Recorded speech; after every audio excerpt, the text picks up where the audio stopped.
My name is Clara Lane, and when I was 18, my parents kicked me out of the house. My father said I was being ungrateful, and my mother pressed a $20 bill into my palm before locking the door behind me. "Your sister deserves the future, not you," they said, as the rain soaked through my clothes. I was sick, homeless, and invisible. For weeks, I slept at a bus stop, wondering if this was how my story ended, but it didn't. 5 years later, I built a company from nothing, one that helps others find the chances I was denied. And one morning, my sister walked into my office, dressed for an interview, not knowing who I'd become. I smiled and said, "We're here to discuss your qualifications. Have you ever been told you didn't deserve a future? Tell me where you're watching from." I grew up in a town so small that every mailbox carried the same last name and every dream had a boundary line drawn by cornfields. Our house sat on the edge of Bloomington, Indiana, white paint peeling, the scent of engine oil always lingering in the garage. My father, Robert, was a mechanical engineer who believed emotions were distractions and perfection was proof of love. My mother, Diane, worked as a bookkeeper at a local insurance firm, obsessed with appearances, her hair always sprayed into a helmet that never moved even when her temper did. And then there was Lena, my older sister, the miracle daughter, the golden one. Every compliment in that house seemed to find its way to her, like light bending toward the brightest thing in the room. I was quieter. The kind of child who built things from scraps, who liked the hum of machines more than the noise of people. While Lena practiced piano in the living room, I sat cross-legged on the floor of the garage, rewiring broken radios and turning soda cans into small spinning toys. My father once looked at me and said, not unkindly but firmly, "That's not real work. Fixing junk doesn't build futures." I remember nodding, even though somewhere inside, I already knew he was wrong. Dinner time in our house was an unspoken hierarchy. My parents and Lena took the 4 wooden chairs around the main table. I always unfolded the old metal one from the pantry. Its hinge squeaked each time I sat down, a sound that seemed to announce my place. Temporary, adjustable, removable. The metal was always colder than the others. It became a small ritual. Everyone settled comfortably while I balanced my plate on the edge of that chair, pretending not to notice the difference. Years later, I realized the chair had become a symbol of everything I was in that family. A placeholder, useful only when there weren't enough real seats.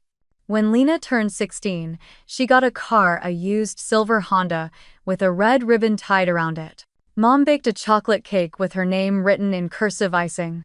That same week, for my birthday, I got a $25 bookstore voucher. "You like reading, right?" Mom said. "This should keep you busy." I smiled, said thank you, and swallowed the sting. The rule in our house was simple.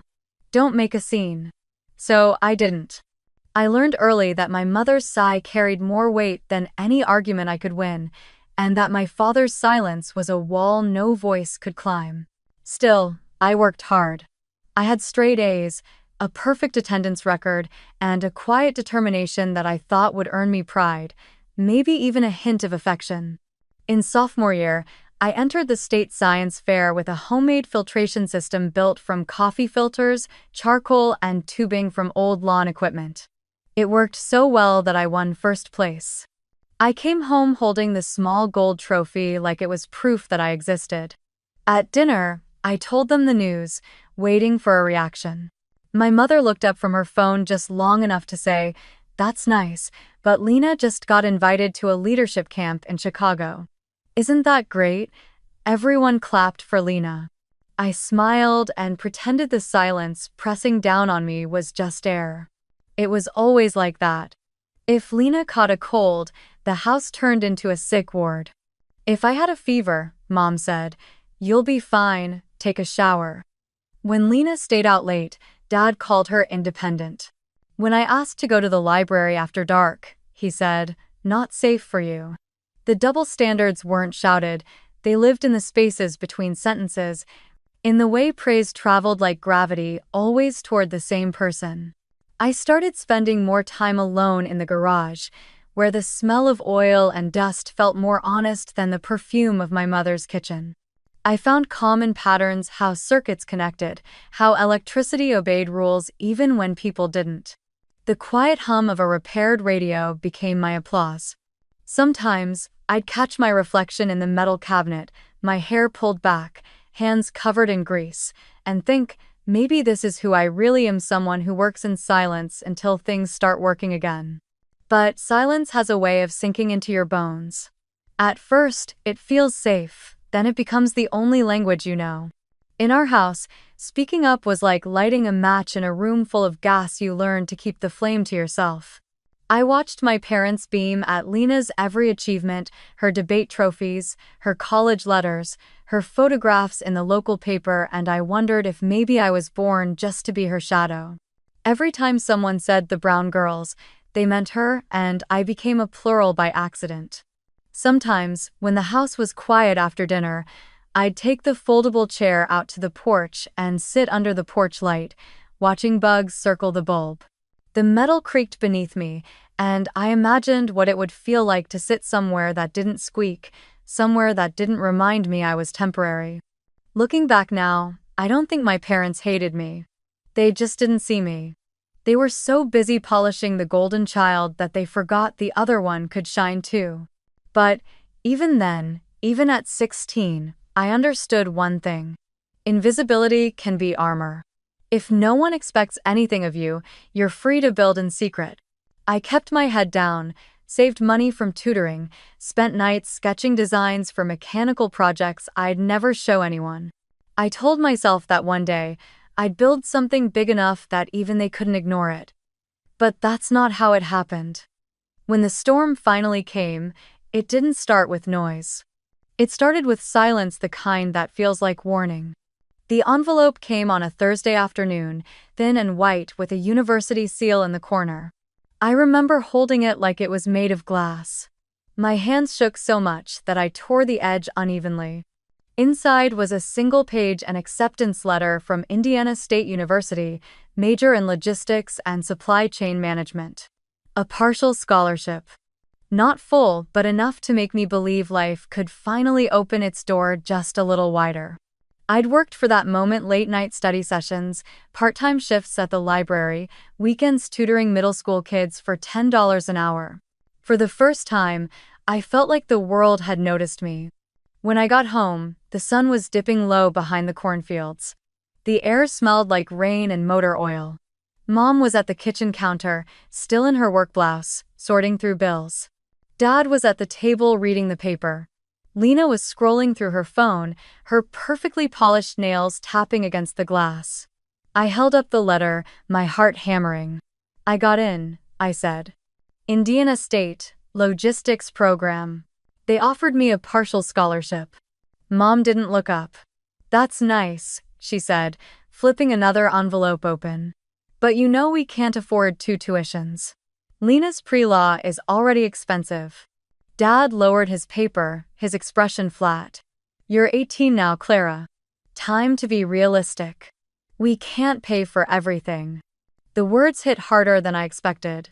I stood there, the letter still trembling in my hand. "Realistic?" I repeated. "Or invisible again?" The room went still. Even the clock on the wall seemed to hesitate before ticking again. Lena looked up from her phone, lips curving into that faint practice smirk that always made me feel smaller. "She's overreacting," she said softly, like she was stating a fact. Something in me cracked. I'd spent years swallowing words, folding myself smaller to fit their comfort. But that night, the silence I'd built finally splintered. "I've done everything right," I said, my voice shaking. "Straight A's. I've worked part-time since I was 16. I never asked for anything. You've never even asked what I want." Mom's head snapped up, her tone sharp. "Stop raising your voice." "I'm not." I started, but Dad slammed his hand against the table, the sound sharp enough to cut through my breath. "Enough," he shouted. "You think you're so capable. Fine, prove it. You're on your own." I froze. The words didn't register at first. Then Mom sighed, reached into her purse, and pulled out a $20 bill. She pressed it into my palm like it was a gift, her voice cool, almost rehearsed. "Be independent," she said. Lena laughed under her breath, tucking her hair behind her ear. "Consider it a head start on reality." Something in my chest burned, a slow ache that spread to my throat. I looked at them, the family I had tried to earn for 18 years, and realized I was standing in a place that had never really been mine. I could have begged. I could have promised to work harder. But I didn't. I folded the letter, slipped it into my bag, and walked down the hall. The house felt different that night. The framed photos of Lena on the piano, the faint hum of the refrigerator, the smell of lemon-scented cleaner, it all felt like someone else's home. My room looked smaller than ever, as if it already knew I didn't belong there. I packed a single suitcase, jeans, notebooks, a sweater that still smelled faintly of detergent. When I turned around, Mom was standing in the doorway, arms crossed. "You'll regret this," she said. I wanted to tell her that I already did. Outside, the sky had opened up, rain falling in long, slanted lines. The sound was loud against the concrete, heavy like breath in a cold room. Dad didn't come out to say goodbye. Lena stood by the window, her phone lighting up her face. I caught her reflection in the glass. She looked curious, not sorry. I stepped onto the porch. The wooden boards creaked under my weight. My mother followed me halfway, holding the door open just enough to keep the rain from touching her shoes. "Remember," she said, her voice distant. "You wanted this." Then she closed the door.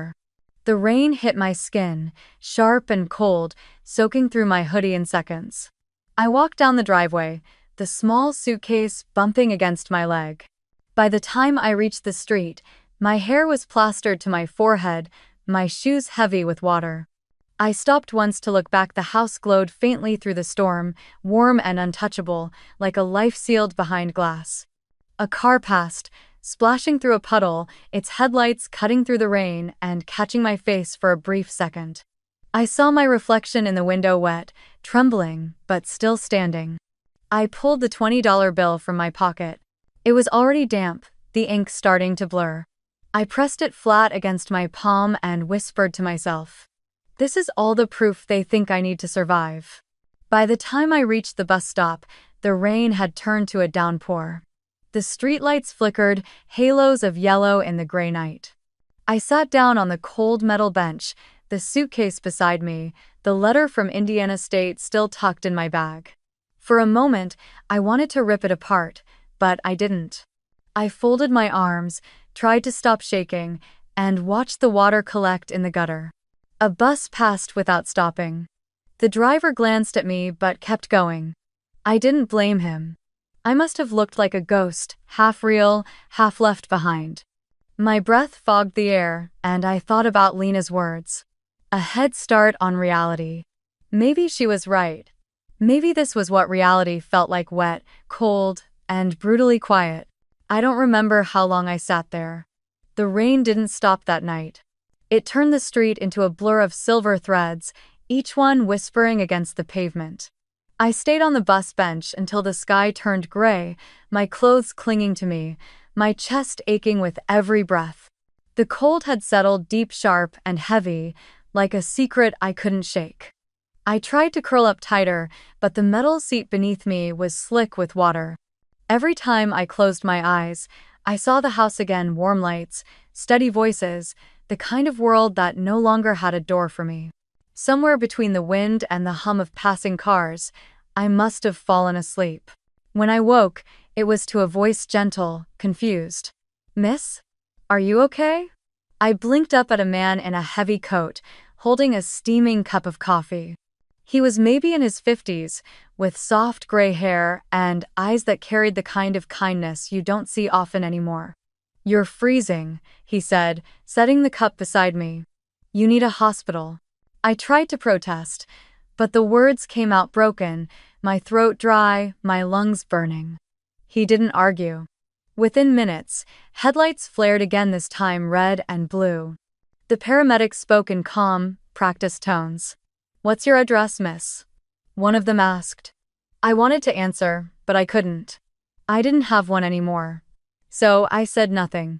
The last thing I saw before the world blurred was the man Mr.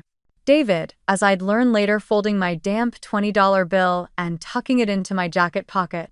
Keep this, he murmured. You'll need it more than I do. The hospital light was too white. It hummed above me, relentless and sterile. When I opened my eyes, the world smelled of antiseptic and rain still clinging to my skin. A nurse leaned over, checking the monitor. Her badge read Miller. You're in County General, she said softly. You collapsed from exposure and pneumonia. We had no ID on you except your name on this envelope. She gestured to the crumpled acceptance letter, its ink smeared but still legible. Then she wrapped a plastic band around my wrist. I glanced down. Name, Clara Brown. Address, unknown. For a moment, I stared at those words like they belonged to someone else. Unknown address. It was true. I had nowhere to go back to, nothing waiting on the other side of this sterile white room. I was untethered, unanchored, but somehow, strangely, alive. Later that day, a doctor came in with a clipboard and a kind smile. You're lucky someone found you when they did, he said. Your lungs were in bad shape. A few more hours in that weather and… He didn't finish the sentence. He didn't need to. I just nodded, staring at the IV drip beside me, counting the slow rhythm of the drops. 2 days passed. I didn't have visitors, but the nurses were kind. They left extra crackers on the tray and spoke to me as if I weren't invisible. I overheard one of them at the counter say something about charity care paperwork, and I realized they were trying to find a way to cover my bill. When the discharge nurse came in with the clipboard, she looked almost apologetic. Your total balance after assistance is $42.86, she said. But Mr. David already took care of it. He insisted. Mr. David. The stranger with the gray hair and the warm coffee. I didn't know what to say. Gratitude felt too small for what he'd done. I pressed my hand against the pocket of my jacket. The $20 bill was still there, dry now, folded perfectly square. The corners were torn, the green faded, but it was mine. I looked down at it and whispered, "That's my independence." Not because it could buy me anything, but because it was the only thing I'd been allowed to keep. They gave me a plastic bag of donated clothes and a pamphlet for a women's shelter across town. A volunteer from the hospital drove me there, a quiet woman who talked about the weather and the Seattle Mariners game like we were old friends. When we arrived, the shelter was smaller than I expected, tucked between a laundromat and a thrift store. A sign by the door read, Haven House, for young women finding their way. The staff gave me a small bed by the window, a locker for my things, and a blanket that smelled faintly of detergent and metal. That night, I lay awake listening to the rain drumming softly on the tin roof. It wasn't the same as the rain that had soaked me at the bus stop. It was gentler, steadier, almost like a heartbeat. I could hear other women breathing in their bunks, some crying quietly, some snoring. For the first time in days, I didn't feel like I was disappearing. In the mornings, I helped the staff clean. I mopped floors, sorted donated clothes, folded sheets. The work was simple, but it kept my hands moving. Sometimes, when I passed the mirror near the entrance, I didn't recognize the girl staring back, pale skin, hair tied back messily, a faint line of exhaustion beneath her eyes. Yet something in her gaze was still sharp, still alive. At night, I'd sit by the window, watching the rain streak down the glass, the city lights reflecting in each droplet. The sound reminded me of the bus stop, but this time I wasn't alone. The world outside still felt big and indifferent, but somehow it had made room for me. Maybe the universe doesn't throw people away, it just pushes them toward where they're meant to rebuild. One night, as thunder rolled faintly in the distance, I took out the hospital bracelet from my bag. The thin plastic glinted in the dim light, the words unknown address still visible. I pressed it flat against my palm, then tucked it inside the pocket of my coat next to the $20 bill. 2 relics of the same storm. 2 reminders that I was still here. It would take months before I was strong enough to think about school or work again. But every breath that came easier, every morning I woke to the sound of rain and not silence, felt like a small victory. They had thrown me out, yes. They had erased me from their table, from their plans, from their love. But as I watched the rain shimmer under the streetlight outside that shelter window, I realized something quietly beautiful. Maybe they hadn't pushed me into nothing. Maybe they'd unknowingly cleared a space for me in the world, a place where I could finally build something of my own. They threw me out. But maybe the world was finally making room for me. 2 weeks after leaving the hospital, I got my first lead. The shelter coordinator, a middle-aged woman with kind eyes named Ruth, told me about a small diner on the corner of 5th and Pine that was hiring. They pay by the hour, cash tips, she said, handing me a crumpled flyer.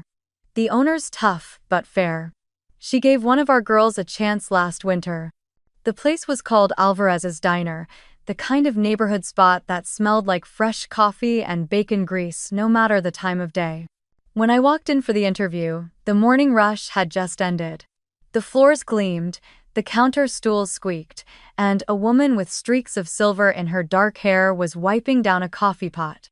Her name tag read Miss Alvarez. She looked me over once, my thrift store shirt, my too tight shoes, the hospital bracelet still faintly marking my wrist, and said, "You ever worked in food service?" "No," I admitted. "But I learn fast." She handed me an apron. "Good. Start by cleaning the syrup bottles. If you last till Friday, we'll talk." And just like that, I had a job. The first few days were brutal. The shifts started before sunrise. The orders came faster than my hands could move.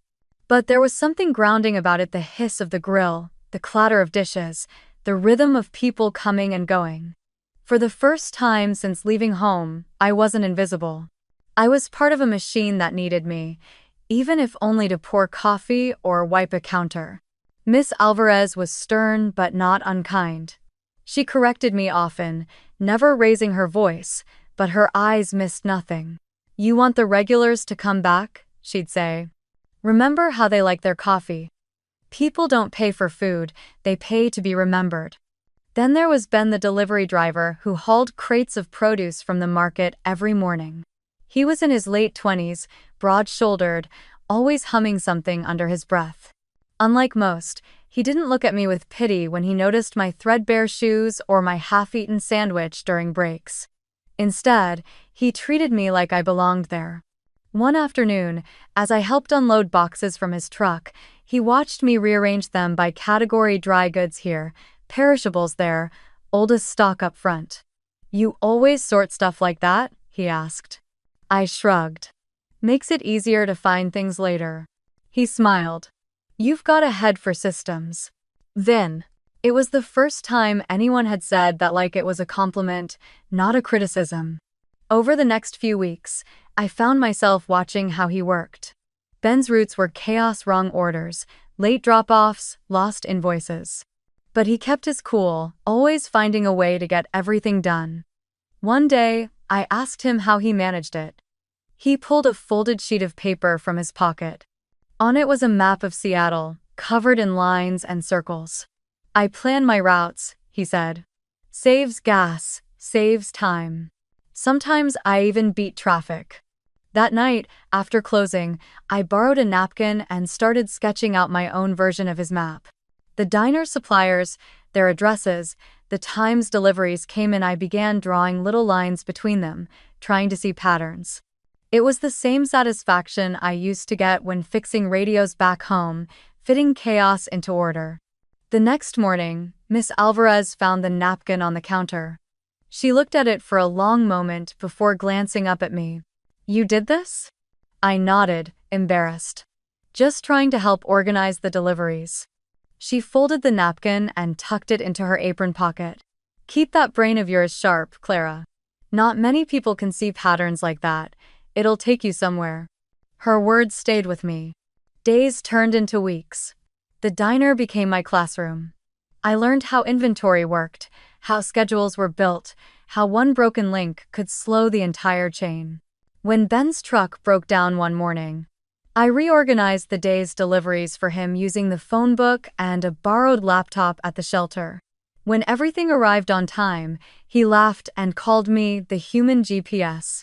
One slow afternoon, while refilling salt shakers, he asked me, "What do you want to do next?"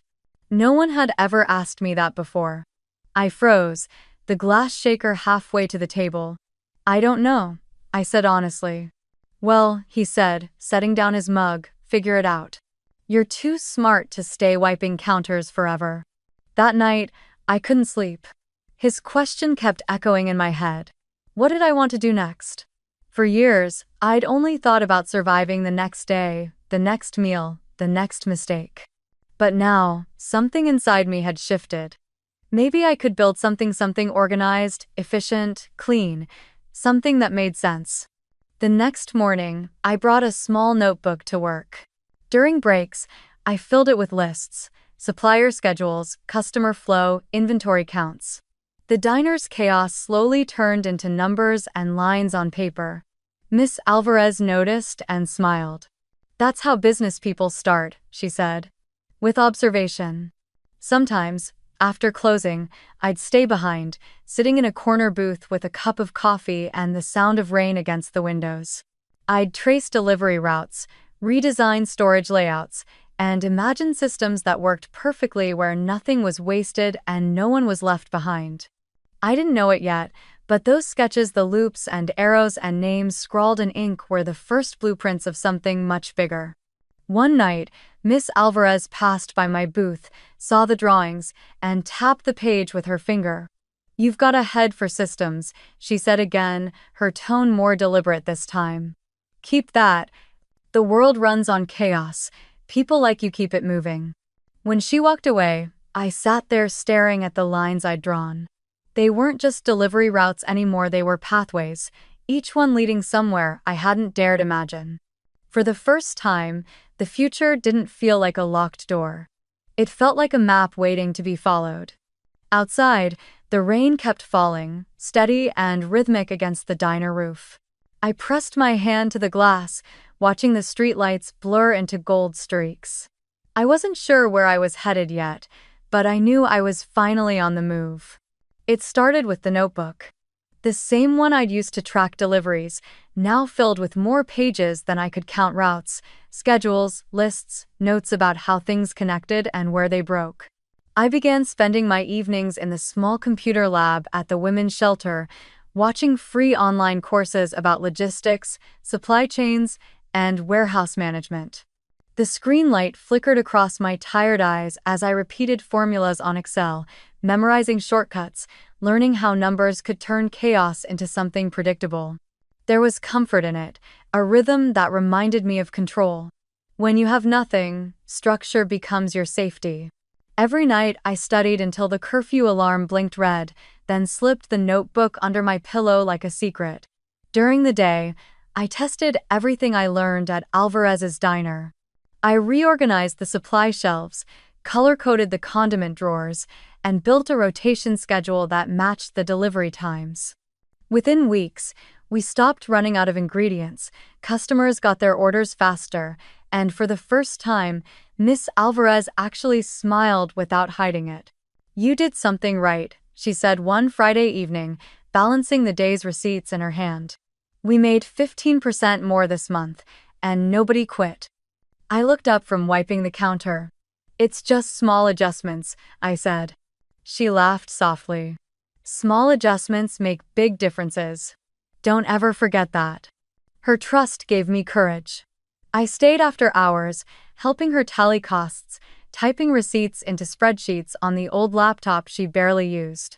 At first, she watched me with suspicion, maybe afraid I'd break it, but soon she started asking questions.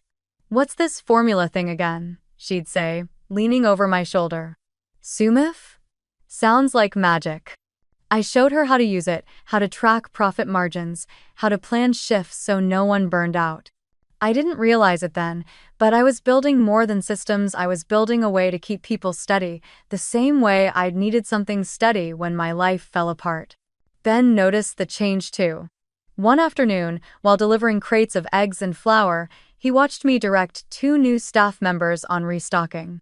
"You run this place now?" he teased. "Just trying to make things work smoother," I said, adjusting the clipboard. He leaned against the counter, his hands still dusty from the boxes. "You ever think about doing this for real? Logistics, management, whatever you call it?" I looked up, half laughing. "People don't just fall into that kind of work, Ben." "Maybe not," he said, pushing his cap back. "But you're already doing it. Might as well get paid better for it." He wasn't wrong. The thought lingered like a spark I didn't know how to hold. That night, I searched job boards on the shelter computer, scrolling through listings. I wasn't qualified for operations assistant, logistics coordinator, route analyst. Each description read like a language I was just beginning to understand. I saved a few, more out of hope than expectation. Meanwhile, the diner became my experiment ground. I turned our weekly inventory into an Excel chart, created graphs for peak hours, even predicted how much milk we'd need by the end of each week. The others started calling me the numbers girl. I didn't mind, it was better than being invisible.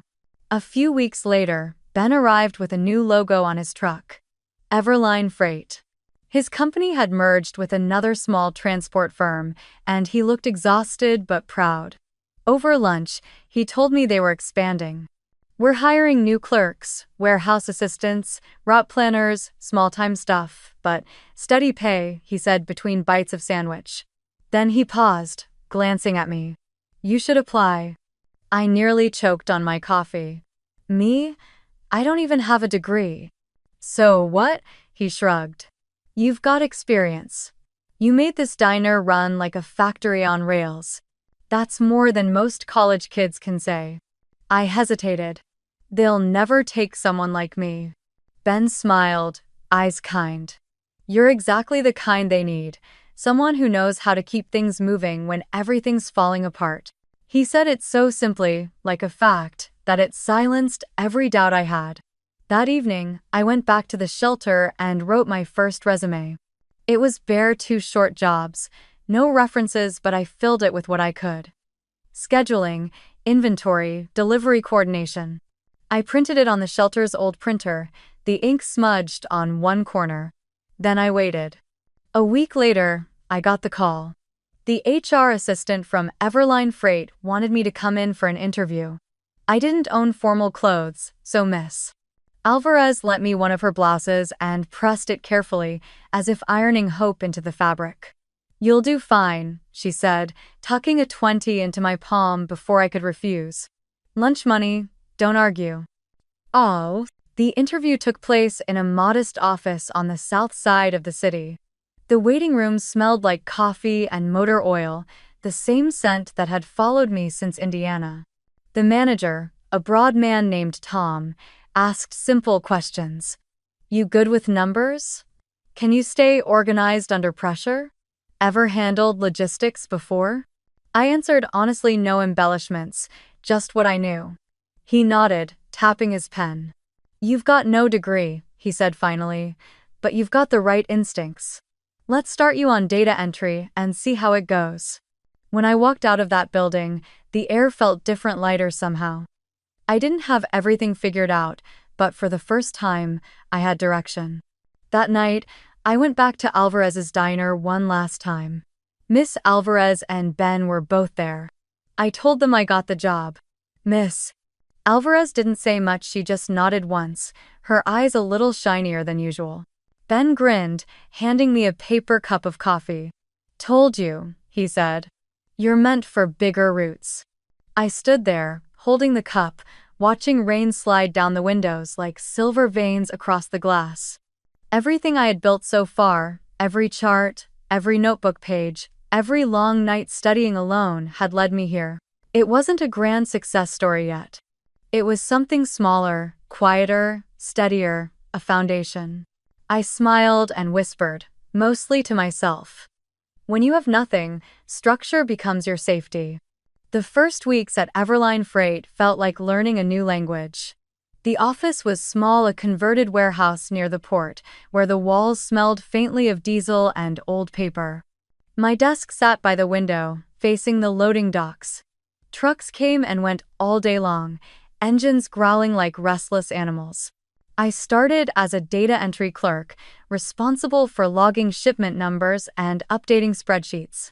It wasn't glamorous, but I didn't care. Every click, every line of data felt like a step away from the girl who once slept at a bus stop. Tom, the operations manager, was a man of few words but many maps. He had a sharp memory, a coffee addiction, and a surprising patience for teaching. "These routes," he said one afternoon, handing me a stack of delivery sheets, "look simple, but they'll eat you alive if you don't understand them. Every road is a story." I spent hours learning how to read freight maps, how to balance miles with fuel, weight with time. At first, the lines and grids overwhelmed me. But soon, patterns began to appear, like hidden veins in stone. One evening, as Tom pointed to a reroute around a flooded bridge, something clicked. "Routes are like people," I murmured, tracing the curved line on the paper. "Every detour has a reason." Tom looked at me, then nodded. "Exactly. The trick is knowing when to reroute, and when to push through." That sentence stayed with me. I took every task seriously, even the tedious ones, counting inventory, confirming manifests, sending updates to drivers at odd hours. When the others left for the day, I stayed behind, my monitor glowing in the dark. I wasn't just learning logistics, I was learning human rhythm, how people moved, how systems broke, how to rebuild without losing control. Late one night, when the office was silent except for the hum of the vending machine, I opened my drawer and took out the hospital bracelet. The plastic had started to yellow, but the words were still there. "Unknown address." I looped it around the corner of my computer screen. It wasn't decoration, it was a reminder. Never forget where you started. As the months passed, I became faster. Tom began trusting me with route adjustments and client calls. When one of the coordinators quit unexpectedly, he handed me their folder without warning. "You've got this," he said. "You're already doing half the job anyway." The work was relentless: early mornings, late nights, missed weekends, but I didn't mind. There was something addictive about making chaos make sense. When drivers called about delays, I found alternate routes in minutes. When invoices got mixed up, I reorganized the files until the whole department ran smoother. The others began coming to me with small questions. "Clara, can you check this shipment? Can you help me fix this schedule?" They didn't say it, but I knew I had earned their respect. Outside of work, I kept studying. After shifts, I'd head to the library or the 24-hour diner near my apartment, the same one that smelled like coffee and rain. I watched free online lectures about management, communication, and systems design. I learned about people, how to lead them, how to listen. I realized logistics wasn't just about trucks and timetables. It was about humans, their timing, their habits, their small, predictable errors. Tom noticed. "You're not like the others," he said one Friday evening, as we reviewed quarterly reports. "Most people clock out and forget this place exists. You stay and look for patterns." I smiled. "Maybe it's just habit. When you've been lost before, you like knowing where everything goes." He chuckled. "Whatever it is, keep it. You've got a gift for structure." Over time, he began giving me more responsibility, supervising shipments, mentoring new hires, shadowing department meetings. I kept a quiet confidence, never boasting, just working. Sometimes, when things got overwhelming, I'd glance at that plastic bracelet on my monitor. It reminded me that I'd survived worse than long hours and tight deadlines. 2 years passed. Everline expanded, adding new clients, new routes. I helped design a routing system that reduced delivery times by 12%. Tom presented it at a company meeting and, for the first time, mentioned my name in front of everyone. "This one," he said, pointing to me, "kept us running when the rest of us were drowning." Applause followed. I smiled but said nothing. Inside, something warm and steady unfurled, a quiet pride that didn't need to be seen to be real. Still, I kept pushing myself. I started coming in on weekends to learn the back-end operations, warehouse layout, driver assignments, HR processes. I wanted to understand how every piece fit together. Logistics was like a living organism, and I wanted to know its heartbeat. One evening, I stayed late to finish a report. The building was empty except for the hum of fluorescent lights. Outside, rain tapped gently against the glass, and in the reflection, I saw my own face framed by the glow of spreadsheets. For a brief second, I thought of that rainy bus stop 5 years ago.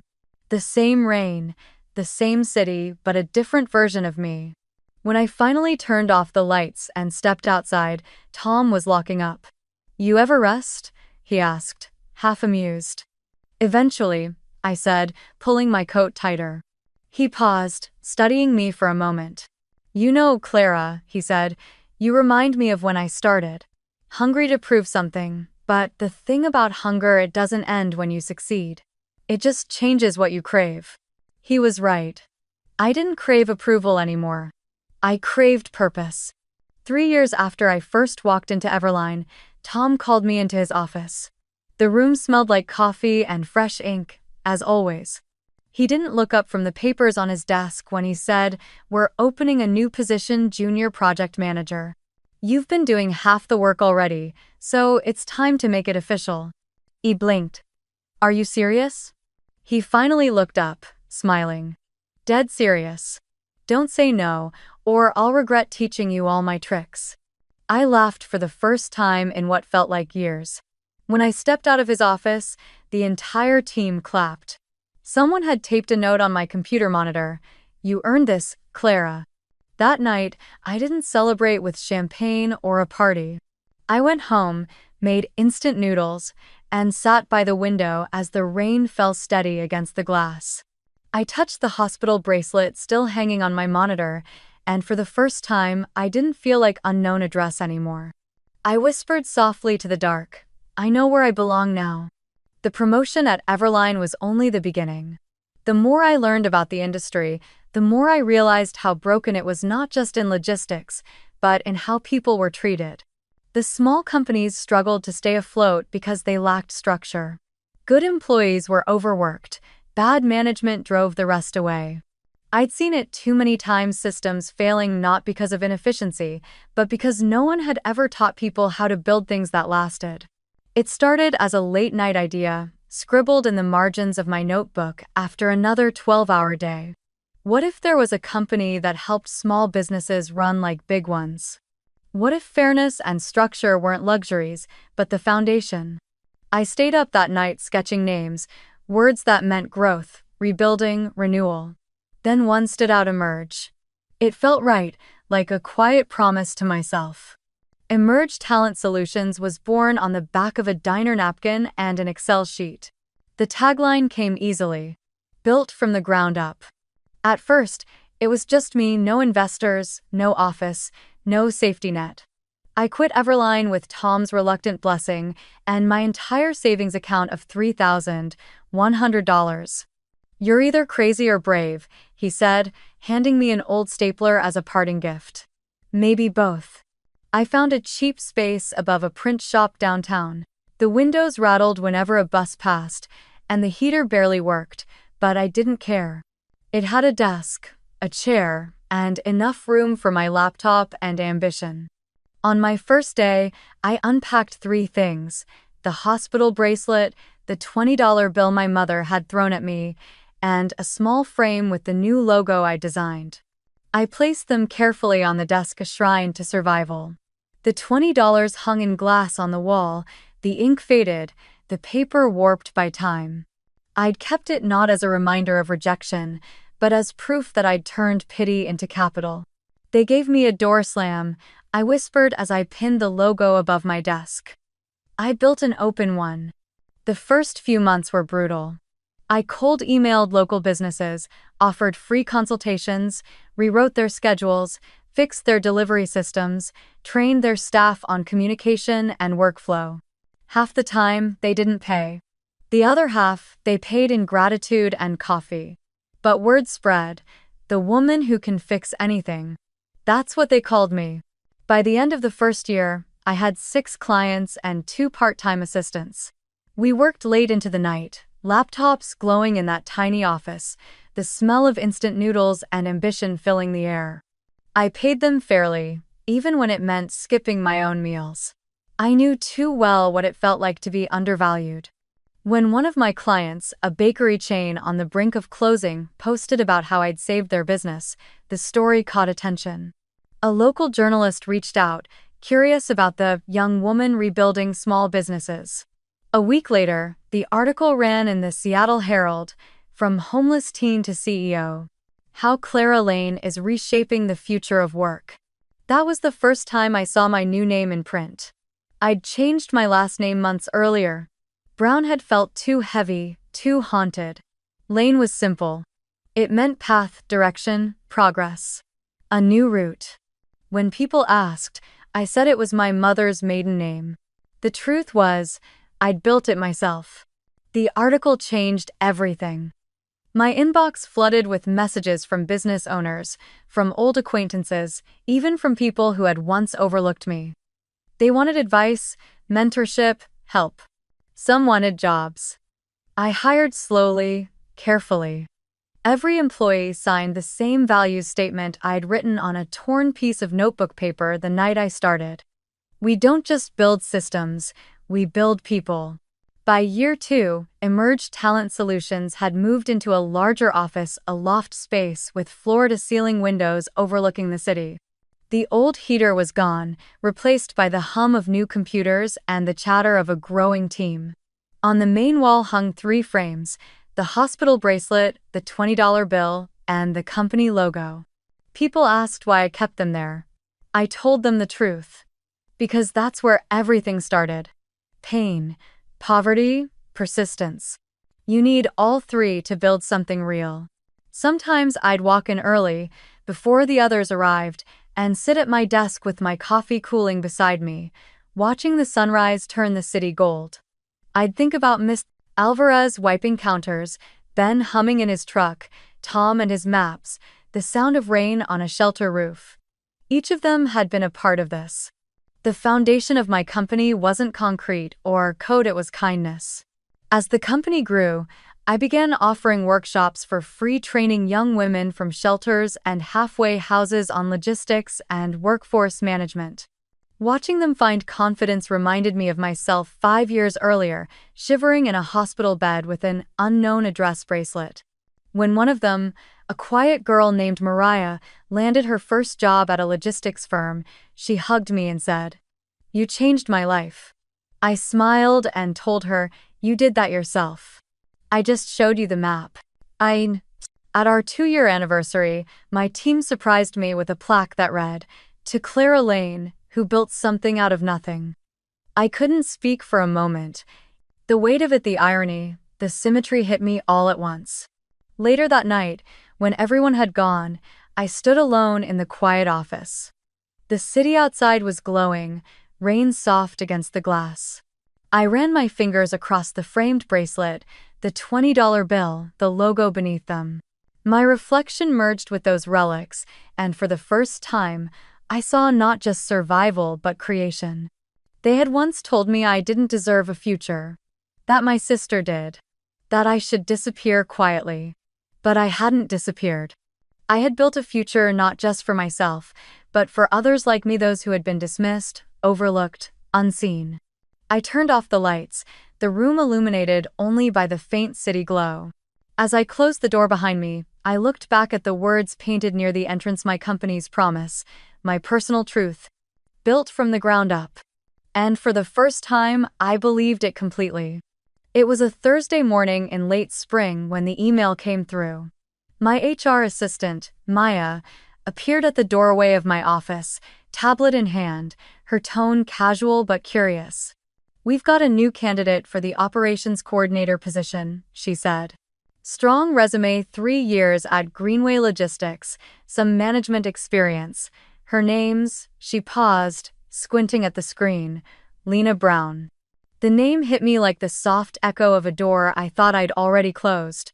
I looked up from my computer, expression calm, though inside, time slowed. Lena Brown. My sister. the golden child of the Brown family. The last face I'd seen through the rain before everything changed. Maya didn't notice my silence at first. "Should I schedule her?" she asked again. I could have said no. I could have deleted the application, pretended it never crossed my desk. But something steadier, deeper than anger, spoke for me.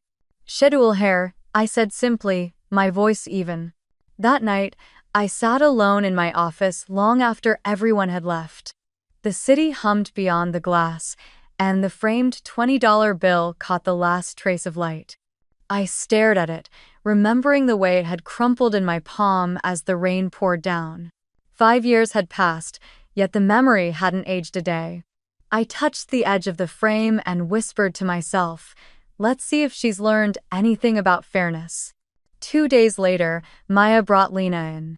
I heard the click of her heels before I saw her the same confident rhythm I used to envy when we were kids walking to school. The door opened, and she stepped inside. Lena Brown looked exactly like the version of her that had lived in my memory, elegant, composed, polished. But there was something else now, a faint uncertainty hiding beneath her practiced smile. "Good morning," she said, her voice steady but her hands tightening slightly around her portfolio. She didn't recognize me. I gestured to the chair across from my desk. "Please, have a seat."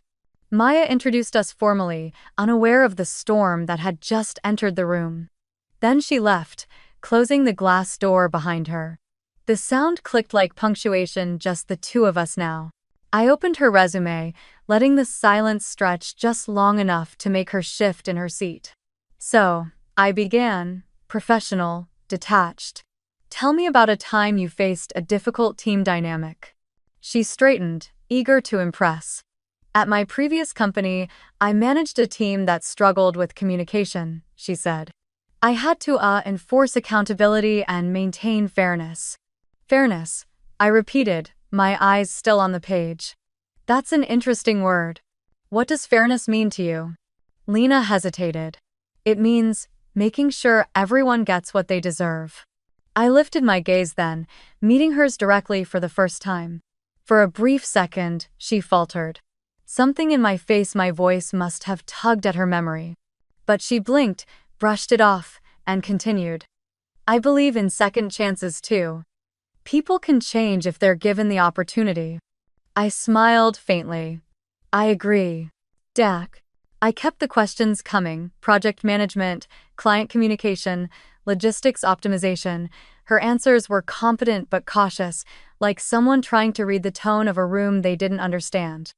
I watched her shift between confidence and discomfort, and in each flicker of her expression, I saw the ghost of every moment she'd looked down on me. Then, halfway through the interview, it happened. She glanced around the office while I typed notes into my laptop. Her eyes landed on the wall behind me, the framed $20 bill, the hospital bracelet mounted beside it, and the plaque etched with the words, "Built from the ground up." Her breath caught. I saw it, the sudden stillness, the way her fingers froze midair. She blinked once, twice, as if her eyes were lying to her. Then she looked back at me, the color draining from her face.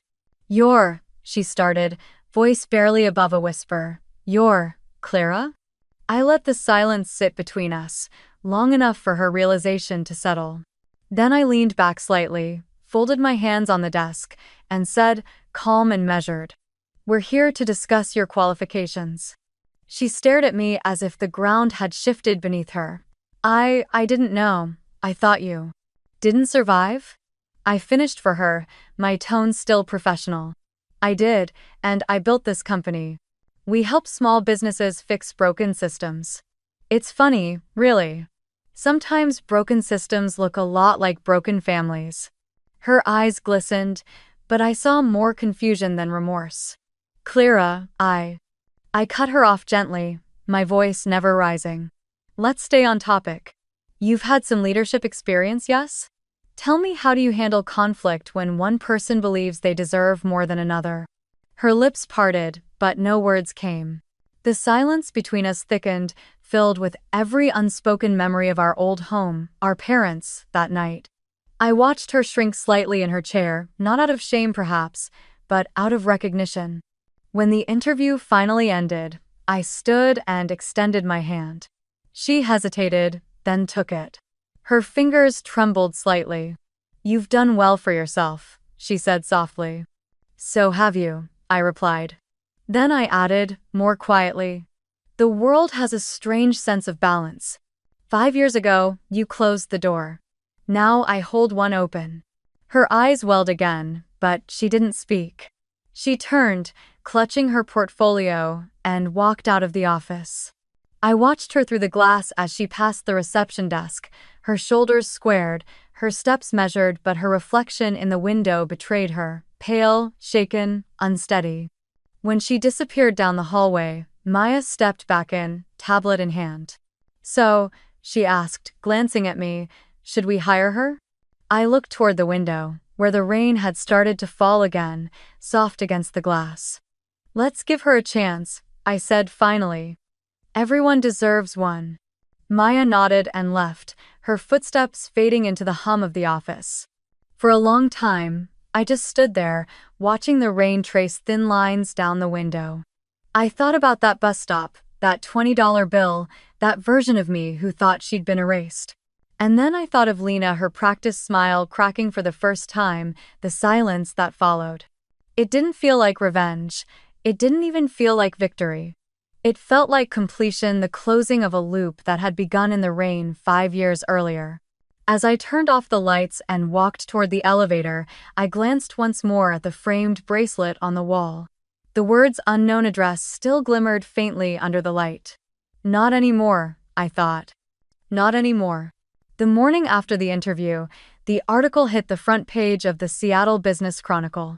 The headlines stretched across the glossy paper in clean, bold letters. "From homeless teen to CEO. How Clara Lane built Emerge Talent Solutions from the ground up." The photo beneath it showed me standing in the office window, rain streaking down the glass like silver threads. I hadn't expected it to spread so far, but by noon, it was everywhere: LinkedIn, Facebook, local news feeds. And, inevitably, it found its way back to Indiana. Hundreds of miles away, in the same living room I once called home. My sister sat at the kitchen table with her phone trembling slightly in her hand.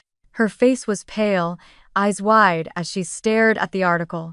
My name, Clara Lane, sat just below the photo, but the image was unmistakable. The same sharp jawline, the same eyes she'd seen in the mirror 1,000 times, only now they carried a quiet authority she didn't recognize. "Mom," she whispered, voice unsteady. "Mom, you need to see this." Diane looked up from her tablet, distracted at first, until Lena turned the screen toward her. The color drained from her face as she read the headline aloud. "Robert," she called, her voice cracking. "Robert, look, it's her." My father appeared from the hallway, adjusting his reading glasses. "What's all the noise about?"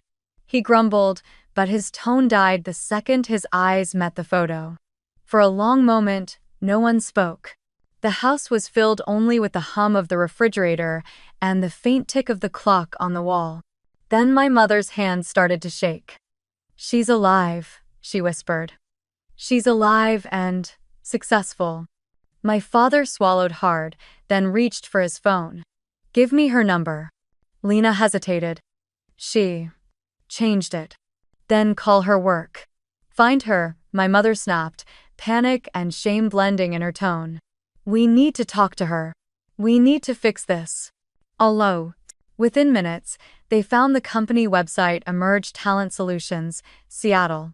My photo appeared again on the About Us page, smiling slightly under the caption, "Founder and CEO." My mother dialed the office number, her hands trembling. The first call went straight to voicemail. She hung up, tried again. The second time, the line rang longer, then clicked to another recorded voice. "Thank you for calling Emerge Talent Solutions. Please leave a message after the tone." She tried a third time. This time, the line was busy. My father exhaled sharply. "She changed her number," he said flatly, though his voice carried something between guilt and disbelief. We can't just leave it like this, my mother murmured, her voice small now. She's our daughter. Lena stayed silent. For the first time in her life, she didn't have anything to add. That night, while the lights in Seattle glowed against the rain, my parents sat in their quiet house in Indiana, the silence heavy as confession. My mother picked up her phone again, scrolling through old contacts. Email her, she said suddenly. You've seen her. You spoke to her. She'll answer you. Lena hesitated. Mom, I don't think she… Please, Diane interrupted, her voice breaking. Just tell her we're sorry. Tell her we're proud. So Lena sat at the same kitchen table where we'd once eaten in silence as children and typed slowly. Subject: Mom wants to talk. Body: She saw the article. She's been crying all day. Dad too. They said they were wrong. They just want to hear your voice. Please, Clara. She stared at the message for a long time before hitting send. Meanwhile, in my office overlooking the gray skyline, I was reviewing new client proposals when the email notification appeared at the corner of my screen. The sender's name froze me. Lena Brown. For a moment, the entire world seemed to narrow to that single subject line. Mom wants to talk, please. I clicked it open and read every word slowly. My fingers hovered over the keyboard, the cursor blinking like a heartbeat. They just want to hear your voice. My throat tightened, but my hands stayed still. I leaned back in my chair, staring at the email as if the right response might write itself. But nothing came. The years between us, the cold nights, the rejection, the hospital light sat heavy between every sentence. I didn't delete it. I didn't reply either. I just watched the cursor blink until the screen dimmed. Back in Indiana, days passed. My mother called again and again. Each voicemail grew more desperate than the last. Clara, it's Mom. Please, call us back. We saw the article. We're proud of you, honey. It's been too long, sweetheart. We made mistakes. You have to understand. We were just scared back then. Robert and I, your father and I, we want to make things right. Please, call us. When the voicemails filled the inbox, they began sending letters to the office address listed online. Handwritten, shaky, filled with phrases like "we were wrong," "we miss you, please forgive us." My assistant sorted the mail one morning and left the envelopes on my desk without comment. I didn't open them. Every time the office phone rang and the caller ID flashed private number, my chest tightened. Sometimes, I'd lift the receiver halfway before setting it down again. One afternoon, Maya found me standing by the window, my phone vibrating in my hand. You okay, Clara? She asked softly. I looked out at the rain, the same kind of drizzle that had once soaked through my graduation gown. For years, I said quietly, I begged for their attention. Now they beg for my voice. Weh. Maya waited, sensing there was more. That's not victory, I added, turning the phone face down on the windowsill. That's gravity. Everything that falls eventually hits the ground. The phone kept buzzing. The screen lit up Mom calling. I watched it until it stopped. Then I switched it to silent, the vibration fading into nothing. Outside, the rain picked up, streaking the glass with long, silver trails. Inside, the office hummed with live keyboards clicking, voices laughing, doors opening. My team was planning the next expansion, talking about new clients in Oregon and Chicago. The world kept moving. So did I. I turned away from the window and walked back to my desk. The $20 bill hung framed beside the company logo, catching a faint reflection of light. I adjusted it slightly, making sure it was straight, then sat down and opened a new document. There were still systems to build, people to help, lives to shape. Behind me, my phone vibrated once more, muffled against the desk. I didn't turn it over. I didn't need to. Some connections aren't meant to be restored, they're meant to remind us how far we've traveled. As the rain softened into mist, I took a breath, steady and full, and whispered to myself, I have work to do. And with that, I began typing again. The night was soft with rain when I returned to the place where everything had ended and begun. The limo slowed as we turned onto County Road 17, headlights cutting through a curtain of drizzle. Outside the window, the world looked half dream, half memory: wet asphalt, quiet trees, the faint hum of cicadas under the sound of rain. Then I saw at the old bus stop. The same dented metal bench. The same flickering streetlight, still humming weakly against the darkness. 5 years had passed, but the scene had barely changed. The road, the light, even the air felt suspended in that one endless night of my life. The driver stopped near the curb and glanced back. "Take your time, Miss Lane," he said softly. I nodded, slipping on my coat before stepping out. The rain touched my face like a familiar hand. It wasn't cold this time, just steady, like the rhythm of something long awaited. My heels clicked on the damp gravel as I walked toward the bench. I carried a small bouquet of wildflowers, wrapped in simple brown paper. I didn't know why I'd bought them, maybe to leave a mark, a kind of quiet tribute to the version of myself that once sat here, scared, shivering, and forgotten. When I reached the bench, I brushed away a thin film of water and laid the flowers down. Their colors glowed faintly beneath the yellow light. Then, from my coat pocket, I pulled out a small glass frame, the $20 bill, still preserved, the paper faded but intact. I set it gently beside the bouquet. "This is where they left me," I whispered, my voice almost lost in the rain. "But this is where I found myself." I stood there for a while, listening to the water pattering against the metal roof of the shelter. Across the street, the same old convenience store still flickered with its tired neon sign. I remembered standing there that first night, soaked, exhausted, with pneumonia already creeping through my lungs. I remembered wondering if the world would notice if I just disappeared. It hadn't, not then. But I had learned to notice myself. The rain began to thicken, tracing cold rivers down my cheeks. I couldn't tell if they were raindrops or tears. My phone buzzed in my pocket, interrupting the stillness. I took it out, wiped the screen. The name flashed brightly: Mom calling. For a long second, I simply stared at it, the reflection of the streetlight glimmering across the glass. My fingers hovered over the screen. The sound of rain against the bench filled the silence, each drop echoing the heartbeat of the moment. I could answer. I could end it all with one word: hello. But I didn't. Instead, I pressed the side button, silencing the call. The ringtone faded, replaced by the steady whisper of rain. I slipped the phone back into my pocket, eyes still on the bouquet. "Sometimes silence isn't revenge," I murmured. "It's peace."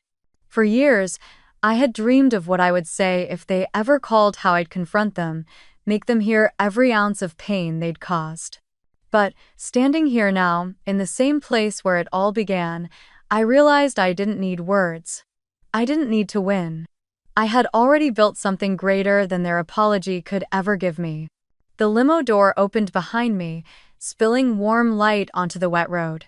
The driver waited silently, understanding without asking. I took one last look at the bench, the flowers resting softly against the metal, the framed bill shining faintly under the lamplight. For a moment, I imagined my younger self sitting there again, holding that crumpled money, whispering promises into the dark. I wanted to tell her she'd made it, that the pain would end, that she'd grow into the kind of woman who didn't just survive, she led. I turned and walked back toward the car. The rain softened into mist as I stepped inside. The leather seat was warm, the hum of the engine steady. Through the window, the bus stop grew smaller, just a patch of gold light fading into the night. As we pulled away, the reflection of the streetlight slid across my face, no longer the harsh glare of abandonment, but something gentler, almost tender. The same rain that once drenched me in despair now glimmered like silver threads in the headlights. The same night that once swallowed me whole now felt like a closing chapter, not a wound. By the time we reached the city, the streets of Seattle were gleaming with morning dew. The first hints of dawn stretched over the skyline, painting everything in soft gold. I arrived at the office early, long before anyone else. The lobby was quiet except for the faint hum of the elevator. When I stepped into my floor, the space smelled faintly of fresh coffee and rain-soaked air. I walked past the glass conference rooms, past the framed photos of our team, until I reached the front wall where a new metal plaque had just been installed. I stopped and read it slowly. Emerge Talent Solutions, because everyone deserves a future. I touched the words with my fingertips, tracing the grooves in the metal. 5 years ago, I had been told I didn't deserve one. Now, I was giving others the future I had once been denied. The office lights flickered on as the automatic system sensed movement. The morning sun spilled across the polished floors, warming everything it touched. I turned toward my desk, the same 3 objects waiting where I'd left them: the hospital bracelet, the framed $20 bill, the company logo. The light hit them just right, and for a moment, the reflections merged into one. I sat down, exhaled deeply, and smiled, not the smile of triumph, but of release. The rain outside slowed to a drizzle, the city waking up beneath it. And as I opened my laptop to begin another day, I whispered softly to the past, to the bench, to the girl I once was. Have you ever been left behind by the people who should have lifted you up? Tell me your city so I'll know you're not alone at that bus stop.